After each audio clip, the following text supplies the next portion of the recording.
What's good, y'all? It's your favorite Empress. Welcome and welcome back to the channel.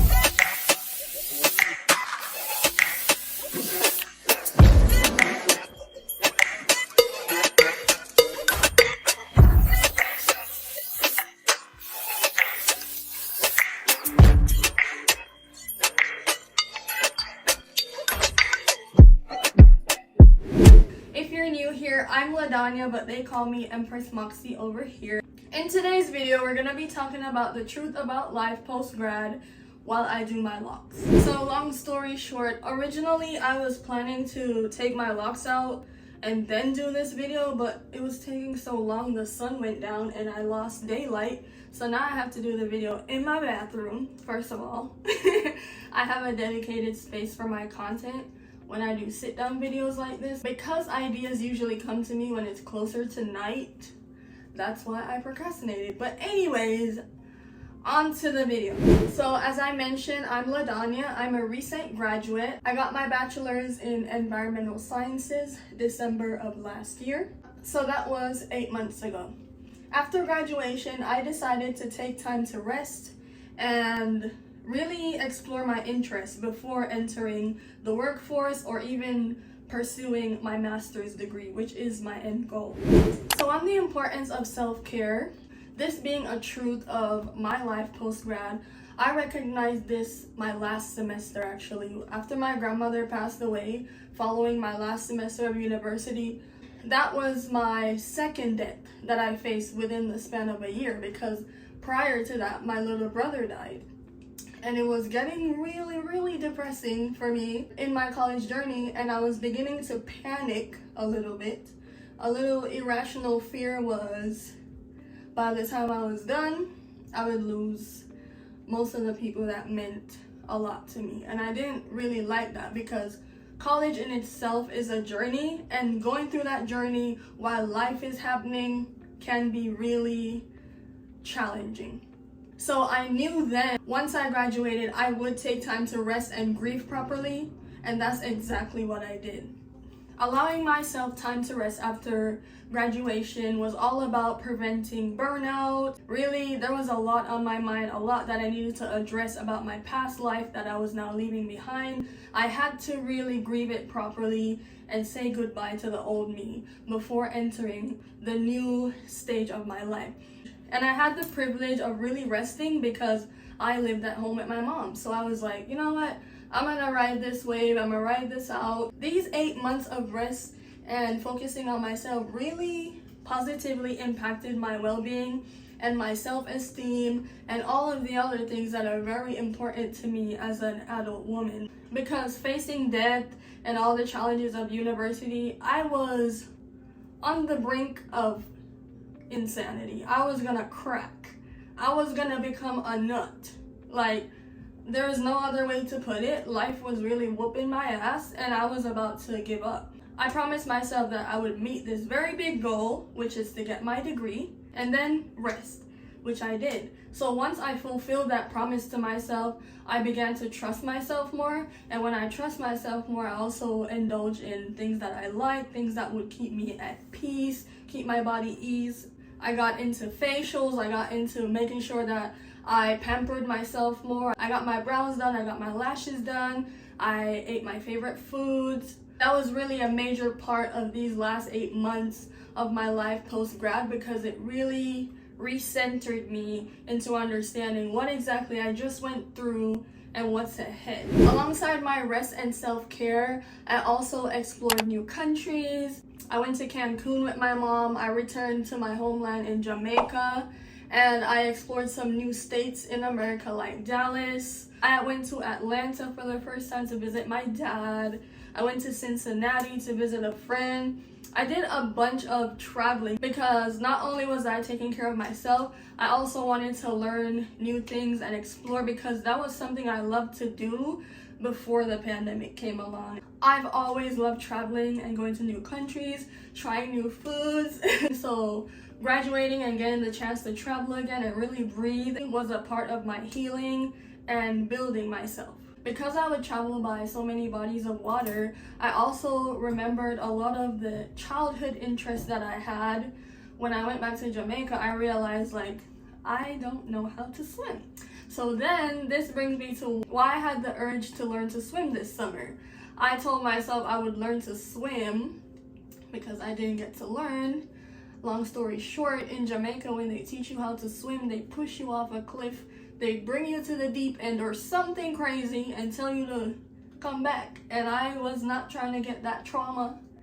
I'm not trying to get that trauma. I'm sorry, maybe I would have learned, maybe I wouldn't. I lived to tell the story, didn't I? So I didn't let my dad teach me how to swim. I ended up getting swimming lessons recently, June through July, and I'm a swimmer now. I'm gonna keep on building onto my strength of swimming. But it was great to explore hobbies and experiences outside of my academics post-grad, which by the way is an important thing. Whenever you graduate, don't just make it about work or paying the bills or adulting right away. You have to always nurture your inner child. Whatever interest you had at the age of 5, you can still have it at the age of 25. It doesn't matter. Only 20 years have passed, but you still have that child within you. So if it's art, it's music, it's roller skating, it's whatever, make sure you nurture a hobby, nurture experiences that are gonna keep you, afloat in some sense. Gonna make sure that you don't become bland, you don't regret your new routine. You're actually leaving space for you to build yourself. You're leaving space to add on to your interests and things that matter to you. Not just building someone else's company, building someone else's legacy. You're adding on to your own self too. And that's really important. So go out there, meet new people. That's really important too. Whenever you're finding these hobbies and experiences, talk to people. Ask them, why do you wear that hijab? Why do you not eat pork? Why do you celebrate Ramadan? That was something that I was learning about in April, actually. It's important to unlearn and relearn post-grad. You want to immerse yourself into new environments with new people and have new experiences. That's really what I'm emphasizing. Speaking of new experiences, you don't have to stop doing projects or things that could be major to your imprint in life. An example of this for me personally is pursuing my own passion projects like YouTube and being a founder. So I don't speak about this a lot, but I will start documenting it more as we get closer to launch. I am the founder of a fintech app. I recently got a technical co-founder to join my team. I started on this app. It's a fintech app. In 2021, I started with research, but because my brother died right when I started actually with my research, I took like a 6-month break from it, and then the end of 2021 I started back on it. Now we're at the point where we're actually building it so that we could test it as a workable version so that we could launch it at some point in 2024. And that's where we are. What this passion project means to me is finding a way to give back to Jamaica because Jamaica is the country that birthed me, the country that made me who I am. I am Jamaican. That's my heritage. That's my bloodline. So regardless of if I move to the US, Japan, wherever in the world, I'm still Jamaican first, right? So I want to devote a part of my life, some of my work, to giving back to my country because I owe it that much. So in this passion project, it's really all about innovation and entrepreneurship. I learned a lot about money. I learned a lot about business and partnerships. I also learned a lot about backstabbing because there are greedy people. There are people who don't understand the meaning of loyalty, integrity. That all can be rolled over into my real life relationships like friendships, family, and whatnot. But being in this field of building a company, it has really pushed me to points that I never expected. It's like university all over, except it's up to me to create this diploma. It's up to me to make sure that this certification happens and that people understand that what I did does matter, right? Unlike in university where they tell me, hey, this is what you're gonna do for the 4 to 5 years of your degree, and once you meet the 120 credits, then we'll give you the paper that says, hey, you did this. But instead, I'm the one who did the research. I'm the one who builds the teams. I'm the one who sells this idea so that later on, people will use it when it comes to reality, and then I have to work my ass off even more so that people will continue to use it, and people will enjoy the product, and people will get the result that I hope that they get, which is peace of mind and building community and bridging a gap. Maybe your project doesn't even have to be as big as mine. It could be something as small as fixing your favorite bicycle. Just do something that continues to keep you going post-grad, because whenever you leave university, your mind is so used to creating and evaluating and analyzing things depending on your degree field, and really it's all about nurturing something that means something to you. What do you like? What do you want to bring to life? Okay, so for those who do leave university and end up, going straight to work, because that is reality for a lot of us due to circumstances in life. Maybe you're married, maybe you have children on the way, maybe you have bills to pay, loans to pay back, whatever it may be, your circumstances are valid. And having to work post-grad can be a lot of pressure. I had a lot of peers who were very concerned and worried about, oh my God, the economy is freaking trash right now, and it still is. It's picking back up somewhat, I don't even know, but it's trash. And most of my peers last year in fall were panicking. They were saying, you know what, this job, they're not offering me what I thought I would be making when I graduate. This isn't even fair. They're paying me $20 an hour for a degree that I worked 4 to 5 years for, Those are remarks that I would hear from my peers, and I'd be like, damn. They really don't respect the grind sometimes, and it makes you feel like, okay, what was all of that investment for? A lot of my peers are in debt. A lot of them are in spaces right now, mentally and physically, where they hope to escape or be out of when they graduated. Instead, they are reminded that it's not that easy.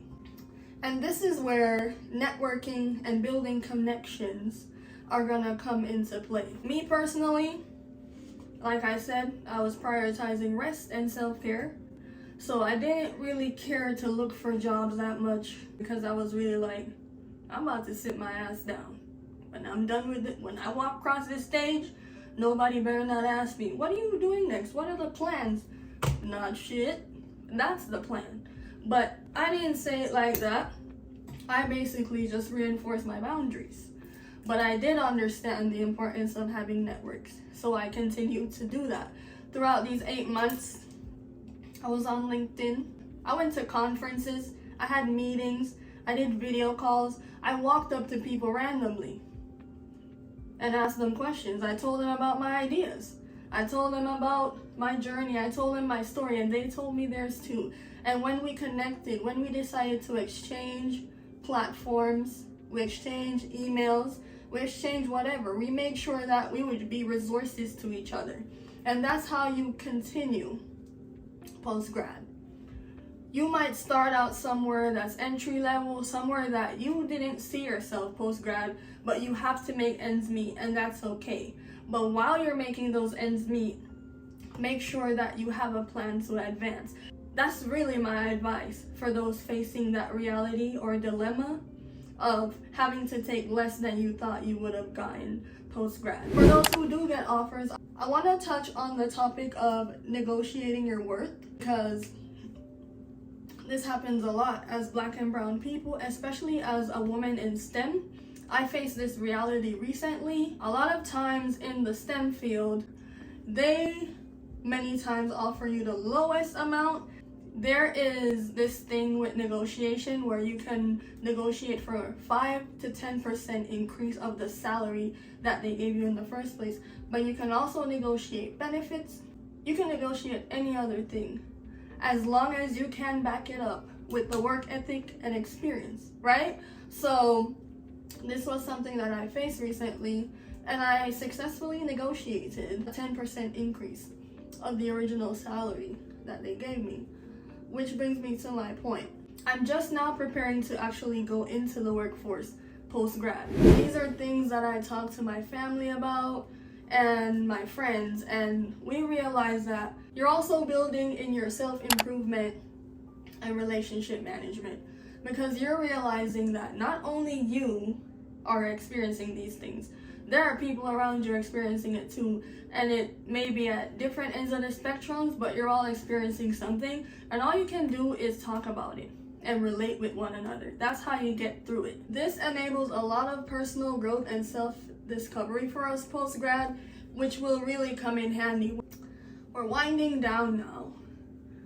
There's this thing called purpose that a lot of us are trying to find and understand. My experiences post-grad have allowed me to understand that my purpose includes being of service, and my purpose also includes building community, okay? So being of service to me means providing a result that helps people in the areas of self-care and improvement, and also innovation. Those are the things that align with my purpose. A strategy for understanding your passions and values and purpose, especially during this time after graduating, is figuring out what you like to do as a child. Like I said earlier, you're still holding that 5-year-old inside of you at 25, at 40, at 70. He or she is there. What does she like to do? She likes to splash in the mud. He liked to play with bugs. He liked to play soccer. Do one of those activities as an adult and see how fulfilled you feel that day. All you have to do is explore the things that you loved as a child, and your purpose will be revealed to you again. The way that my purpose was re-revealed to me was when I visited Jamaica I visited Jamaica twice this year, but both times there were different things that were pointing out to me. The first time I went, I was visiting my aunt, and I got reminded about how much my grandmother loved me and was so proud of me. It was unfortunate that she didn't live until I graduated, but I was reminded that if she was alive, it would be a huge celebration. That reminded me about the people that are there for me. It reminded me that I do have a safe space to be myself and take on the journeys that I want to, because when I told my mom when I graduated I would take a break, she said okay, and I felt safe again. And because I had that safety, I could go to Jamaica, go to the beach, go eat my favorite fruits, and then those things were coming back to me from childhood because I felt safe enough to do that again. I didn't feel forced to rush to start my new life. The second time I went to Jamaica, I was with old friends or people that I crossed paths with. And I got reminded of the person I was before I came to America. She was very quiet. She was also very curious. She liked to write poetry. She liked to give gifts, small and big. And she loved to color, and she loved to be in nature. And that explains a lot about why I'm the way I am today, because of who I was as a child. And I was so happy that I got the ability to relearn me, you know? And that's really it. Relearn yourself during this period of time as much as you can when you get the chance. That's the strategy. Look at the circumstances. It's not you. A lot of times it's your environment. It's reality right now, but it's not gonna always be what it is now. Ooh, these curls those are the curls. Ooh, I like these, but I prefer the flexi rods more. There are ups and downs post-grad. Oh, but it's really all about embracing the journey. It's okay. Where you are now, you might not be there tomorrow. You just finished one journey and you're entering another. Just take your time. Be patient. Does this look good? And most importantly, take time for self-improvement and growth, because that's really all life is about. Let me see. I hope that looked good. Oh, Vaseline. I waxed my lip and this bump came on top of it. I think I waxed it too hard. Before we close out the video, I wanted to remind y'all that we're almost at 5,000 subscribers, and to celebrate that, I'll be doing a self-care basket giveaway for 2 subscribers, 1 male and 1 female. So let me know in the comments what y'all would like in your self-care basket, and to enter the giveaway, all you have to do is comment a green heart under this video and I will enter you into the raffle, which will be done in my next video, because hopefully by then we reach 5,000 subscribers, because we're at 4.9k right now. So yeah, wish me luck on that. I don't know, my edges are edging right now.